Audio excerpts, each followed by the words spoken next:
They're furious with Elon Musk, and they're using this idea that, oh my gosh, he's going to get at all your security. Watch out. Elon is onto you. He's going to get your social security number. He's going to track you, this, that, and the other. I mean, this is what we heard from none other than Letitia James, who I have very little use for. I mean, this woman is just rapidly political. I've shown the viewers the sound bites over and over again of her like, I'm going to get Trump. I'm going to get Trump.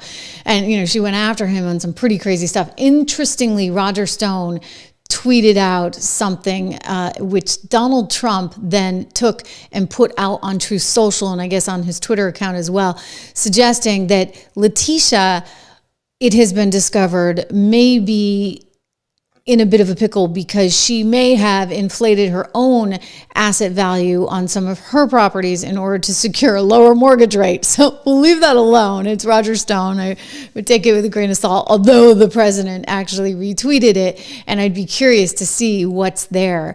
Because don't forget, the case that she has against the president, everyone, is that, okay, he overestimated the value on Mar-a-Lago, and therefore he got a better interest rate on loans with Deutsche Bank. And I, as AG of New York, I'm going to get in the middle of this, and I'm actually going to not only sue him, I'm going to hold him liable to the tune of nearly $500 million. It literally makes no sense whatsoever. It is all political gamemanship, but she is using this political power that she has yet again to go after Elon Musk, to go after the president, and she's saying it's all about these social security numbers that Elon's going to get. He would differ on that. He said, look, this is read only. We're not in there like checking people's social security numbers. We just want to know how much money you guys are spending on things. Here's Letitia.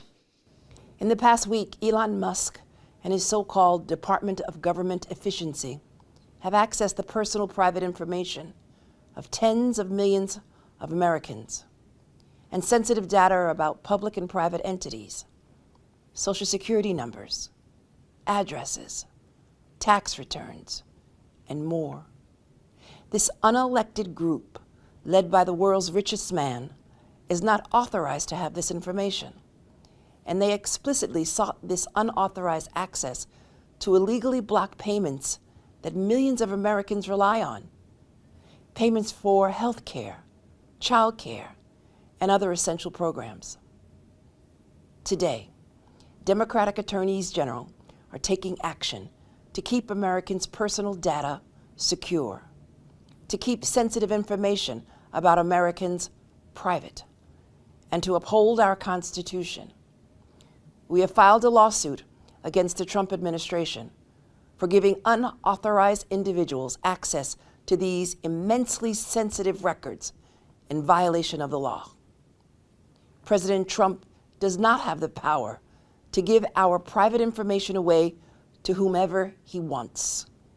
And he does not have the power to cut federal spending that Congress approved, much less to do so by giving the richest man in the world the keys to all Americans' most sensitive information. As Democratic attorneys general, we are suing to stop this unprecedented and unauthorized attack and to protect your personal information. As I've said before. Oh my gosh. Okay, so Rob, here's the deal. Okay, like let me tell you, she's reading a teleprompter for the first time. Okay, that's what that, and she's going really slow, and she wants to make it really, really dramatic. And she's like, and I, Letitia James, I'm leading the charge with all the attorney generals around the country. We're going to fix this whole thing for you because he's getting everybody's nut. I'm like, listen. So there's been, by the way, she's like trying to do this victory lap right out on Twitter, and I was successful. She got like a 1 week stay, right? Like for 1 week, Elon is apparently not going to be able to access some of this stuff, which by the way is being debated, Rob, right? Like legally, because this is actually Scott Bessent, our Treasury Secretary, who gave the keys effectively to Elon to say, hey, can you please monitor what's going on? Like think about it. If you have a business, right, and you bring in a consultant, let's say, you pay McKinsey $1 zillion to come in and take a look at your corporation, they're going to see where the money's going and they're going to report back and say, here you go. And you, if you're smart as a corporation, are going to say, you know what, maybe I can save here, maybe I can save there. Is Scott Bessent and Donald Trump, are they just sort of saying, hey, Elon, come with your team because we trust you and these whippersnapper kids, right? Like 19 and 20, people don't like that they're so young. The team of engineers that Elon has, take a look at this and figure out where the problems are, like where the money's going, because we didn't know that before. We had no clue where our government was spending money. It was like, it sounds good, U.S. aid, but we didn't really know that it, your taxpayer dollars, my taxpayer dollars, were going to fund all kinds of crazy, I won't say the word, but you know where I'm going. I'll say crazy crap. like Caroline Levitt did. All this crap. She makes it sound like Elon just kind of showed up in the middle of the night with his group and Letitia started stealing Social Security numbers. But I mean, this whole narrative that it's an unelected takeover of government. I mean, Donald Trump was elected, and then he delegates authority to people like Scott Bessent or to special advisors like Elon Musk, and he tasks them to do certain work, and then they perform that work on behalf of the man who was elected to be president. So this idea that it's just some rich guy doing as he pleases is completely ridiculous. Obviously, the president himself is not going to be reviewing every spending item. Mm-hmm. And then it's sort of a fake issue, right? Like this idea that the DOGE team is stealing your Social Security number. Oh, they're just trying to scare people. They're trying to scare people, and that's an excuse to kind of get an injunction and delay. And I think we'll probably see a lot more of that as DOGE kind of does its work. You'll see all kinds of legal arguments and obstacles and administrative delays. I think that the test for like an injunction is like, okay, well, what if we have a little bit of a delay, will it really do any harm? So the judges are more inclined to grant the injunction while it gets sorted out. So we'll just expect more. But the point is, like, it's getting exposed. It's getting exposed in real time. And someone said to me, well, Trish, the problem is New York Times isn't talking about it. I'm like, that's really because, the New York Times doesn't want to have to report on itself. The New York Times is getting money. I mean, New York Times got, $27 million from HHS? It got something like $50 million over the course of the last couple of years, $4 million in the month of August alone. You got Politico with, wow, I have this graphic. Like, I've been showing everybody this because this is amazing to me. Politico was really raking it in. In fact, if you go back to 2024, just last year, political year, of course, that was the biggie, Rob. Woohoo, look at this.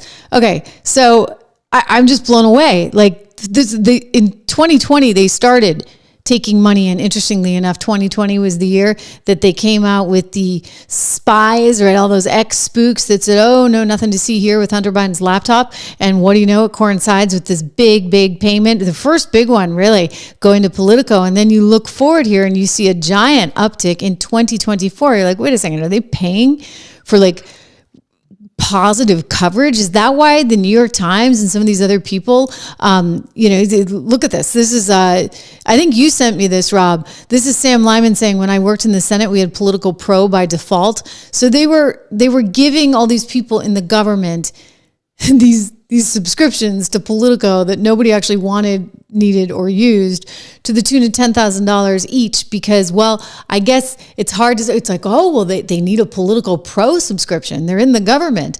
And so they did this huge deal where they got all this money. Going back again to the numbers, it was like $8 million that they were getting in Politico from U.S. aid. Just 8.2 million, and it was all coming from these Politico Pro subscriptions. So sure, no, I guess the New York Times is not bothering to report on all this. The New York Times got 50 million. You get the Associated Press with close to 20 million. You get Reuters raking in 9 million from the Department of Defense for active social engineering defense and large-scale social deception. What the heck is that? Another 220 grand from the likes of the State Department. Rob, no, we're not going to see, I don't think, a lot of the mainstream media reporting on any of this, because the mainstream media is part of this, which is why I go back to subscribe to the channel, subscribe to 76 Research, subscribe to the Trish Regan Show, subscribe to our product, the 76 Report, code word dollar, by the way, so it won't be $10,000 a month. $10,000 a year. You're going to get much better information. It's going to be $1 a month for the first 2 months, $9.95 thereafter. But I'm just like, wow, like independent creators, like they're kind of the only ones you can trust right now, because there's so much graft and grossness that's embedded within the government that was effectively paying for positive stories. I mean, we thought NPR was bad. NPR, BBC. I mean, it's yeah. USAID has really been used as a way to just flow money to media organizations, and we don't. I think there really needs to be an investigation. Like, start with Politico, track down like how many people were given these $10,000 a year subscriptions, and how many even registered and created a password for themselves. Right? It's like, let's really figure out who made, now that we have the starting point, we have the information, $8 million. Let's see how the decisions were made, follow it up the chain, follow the money. And I think it'll be revealing, like what kind of deal was struck and with whom. Yeah. It's, I think it'll be really, and by the way, let me take it a step further. I want the money back. Okay. Axel Springer, you can swing it. $8.2 million for a bunch of subscriptions that weren't even used. Let's find out how many were actually used. For all the unused ones, I think we deserve the money back. I think you can go after Axel Springer. I think you can go after the individuals. Was anybody else getting a cut of this? I mean, there's a lot there, right? And that's why they're so freaked out. That's what people have to remember. That is why they are losing their minds. They